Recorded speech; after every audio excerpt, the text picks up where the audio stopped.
Shalom, Assalamualaikum warahmatullahi wabarakatuh. Perkenalkan, saya Andrani Novilamos dengan NIM 2110 1050 dan 640. Jurusan Manajemen Keuangan dari Fakultas Ekonomi dan Bisnis Universitas Pamulang. Pada kesempatan kali ini, saya akan memaparkan materi tentang right issue. Nah, pemaparan materi berikut ini bertujuan untuk mendapatkan nilai UAS dari mata kuliah Pasar Modal dan Portofolio yang diampu oleh Bapak Reza Oktavian SEMM. Pada materi right issue ini, saya akan menjelaskan tentang yang pertama, tentang pengertian right issue. Yang kedua, tujuan right issue. Kemudian ada keuntungan dan kerugian right issue. Yang keempat, ada risiko right issue. Selanjutnya ada jadwal right issue dan ada contoh transaksinya. Dan yang terakhir adalah kesimpulannya. Baik, langsung saja kita ke pemaparan umumnya terlebih dahulu, yaitu tentang right issue. Katanya, right issue biasanya ditawarkan dengan harga yang lebih murah daripada harga pasar saat ini. Pada sebuah perusahaan, pemegang saham lama memiliki hak untuk membeli saham baru dengan proporsi tertentu sesuai dengan kepemilikan mereka. Jika pemegang saham tidak mengambil haknya, maka ia dapat menjual haknya tersebut kepada investor lain. Right issue biasanya dilakukan pada perusahaan yang sebelumnya telah melakukan penjualan saham saham perdana ke publik atau initial public offering. Dampak right issue terhadap harga saham tidak selalu menjadi pasti karena tergantung reaksi pasar dan proyeksi pertumbuhan perusahaannya. Berikut adalah pengertian tentang right issue. Saat right issue perusahaan mau menerbitkan saham baru untuk menambah modal atau penawaran yang diberikan oleh perusahaan kepada investor lama untuk membeli saham baru dengan harga khusus. Investor lama memiliki hak untuk memesan saham baru dengan proporsi tertentu sesuai dengan kepemilikan mereka. Sejumlah perusahaan kerap melakukan berbagai aksi korporasi untuk menambah modal. Salah satunya adalah melalui right issue. Istilah ini mungkin masih awam bagi pemula yang baru terjun ke dunia saham. Yang berikutnya adalah tujuan right issue. Perusahaan yang melakukan right issue biasanya sedang membutuhkan modal segar, baik yang akan digunakan untuk ekspansi bisnis, pelunas hutang, hingga mengikuti peraturan yang berlaku. Tujuan perusahaan melakukan right issue dibanding menjual saham baru ke investor baru adalah agar investor lama atau existing di perusahaan tersebut tidak terdilusi atau berkurang kepemilikannya di perusahaan tersebut secara persentase. Berikutnya adalah keuntungan dan kerugian right issue. Keuntungan right issue dapat dibagi menjadi keuntungan bagi investor dan bagi perusahaan.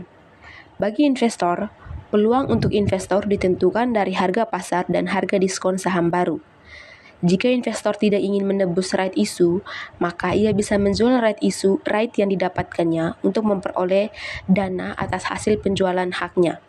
Namun, ingat, penjualan right issue hanya bisa dilakukan pada sesi satu perdagangan saham di bursa dan selama periode trading yang sudah ditentukan sebelumnya. Bagi perusahaan, tidak adanya pembayaran atau beban reguler akibat peningkatan modal dari right issue. Berbeda jika perusahaan berhutang dengan meminjam dana ke bank atau mengeluarkan obligasi, maka akan muncul beban bunga yang harus membayar utang secara teratur. Kemudian jika perusahaan dapat menggunakan dana hasil right issue untuk tujuan yang baik, performa perusahaan ke depannya dapat bertumbuh dan semakin baik. Nah, kerugiannya itu, saham ini mempunyai kekurangan untuk para investor dan perusahaan itu sendiri. Kegagalan dalam meraih target dan kinerja perusahaan yang tidak maksimal dapat membuat kedua belah pihak mengalami kerugian. Beberapa kemungkinan kerugian yang mungkin saja muncul adalah penurunan harga saham, serta adanya right issue, dan kepemilikan saham investor yang terdilusi jika tidak dieksekusi. Selanjutnya adalah risiko right issue. Yang pertama, kepemilikan saham investor berpotensi terdilusi setelah right issue jika ditebus atau exercise. Yang kedua, jika perusahaan gagal mendapatkan dana segar sesuai target, maka tujuannya tidak dapat tercapai sehingga keuangan berpotensi memburuk. Dan yang terakhir, bisa menjadi sentimen negatif jika perusahaan sering melakukan right issue karena dapat menjadi sentimen bahwa perusahaan perlu terus penambahan modal sehingga investor harus terus menyuntik modal. Selanjutnya adalah jadwal right issue. Yang pertama ada cum date. Cum date atau cumulative date merupakan batas terakhir investor dapat membeli saham suatu emiten agar tercatat sebagai salah satu investor yang berhak untuk menerima hak right issue atau HMETD. Yang kedua adalah ex-date. Ex-date adalah hari setelah cum date, di mana investor yang baru membeli saham di ex-date sudah tidak berhak untuk mendapatkan right. Yang berikutnya adalah recording date. Recording date merupakan tanggal pencatatan investor saham yang berhak memperoleh hak right issue. Hal ini merupakan tanggal administratif dan tidak terlalu penting untuk diperhatikan investor. Berikutnya adalah trading start and end. Ini adalah periode di mana investor bisa menebus, membiarkan, atau memperjualbelikan right issue-nya di bursa saham. Dan yang terakhir, subscription date, yaitu hari terakhir penebusan right issue. Investor perlu mengetahui arti dari tanggal-tanggal tersebut agar tidak salah dalam menentukan kapan waktu menebus, membeli, atau menjual right issue. Selanjutnya adalah contoh transaksi right issue. Saham yang diambil di sini adalah saham ASI atau Astra International. Cum date-nya tanggal 6 November 2024. Ex-date-nya tanggal 7 November 2024. Recording date tanggal 15 November 2024. Periode perdagangan tanggal 22 sampai 29 November 2024. Harga tebus atau exercise sebesar 3.000 dengan rasio 4:1. Tuan Agus membeli saham ASI pada tanggal 15 Oktober sebanyak 100 lot dengan harga 3.500. Pertanyaannya adalah, yang pertama, apakah Tuan Agus mendapatkan right issue tersebut? Yang kedua, berapa right issue yang diperoleh Tuan Agus? Yang ketiga, apakah Tuan Agus sebaiknya menebus right issue tersebut? Kemudian berapa dana yang harus disiapkan Tuan Agus untuk menebus atau mengexercise right issue tersebut? Berapa jumlah saham Tuan Agus pasca exercise right issue tersebut? Jika Tuan Agus hanya mengexercise sebanyak 10 lot, maka, dan yang terakhir, apakah yang terjadi jika Tuan Agus tidak menebus atau mengexercise right issue tersebut? Jawabannya adalah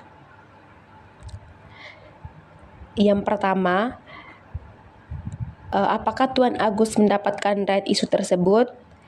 Dapat, karena Tuan Agus membeli saham sebelum ex-date. Kemudian pertanyaan kedua, berapa right issue yang diperoleh Tuan Agus? Jawabannya adalah 100 dibagi 4 dikali 1, yaitu hasilnya 25 lot. Kemudian yang ketiga, apakah Tuan Agus sebaiknya menebus right issue tersebut? Jawabannya ya, karena harganya lebih murah dari harga pasar. Kemudian berapa dana yang harus disiapkan Tuan Agus untuk menebus atau mengexercise right issue?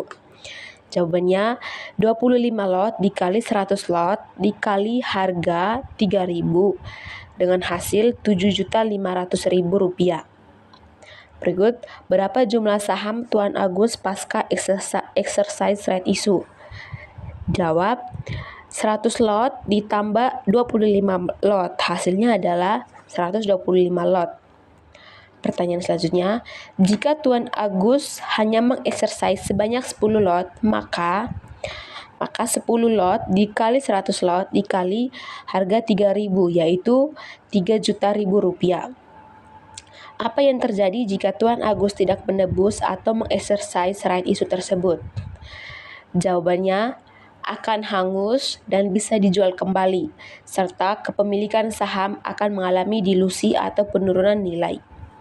Kesimpulan, Right issue memberikan kesempatan kepada pemegang saham lama untuk mempertahankan persentase kepemilikan mereka di perusahaan. Jika mereka tidak menggunakan hak ini, kepemilikan mereka akan terdilusi. Bagi perusahaan, ini adalah cara efektif untuk meningkatkan modal tanpa harus meminjam dana. Halo teman-teman, demikian materi yang dapat saya sampaikan.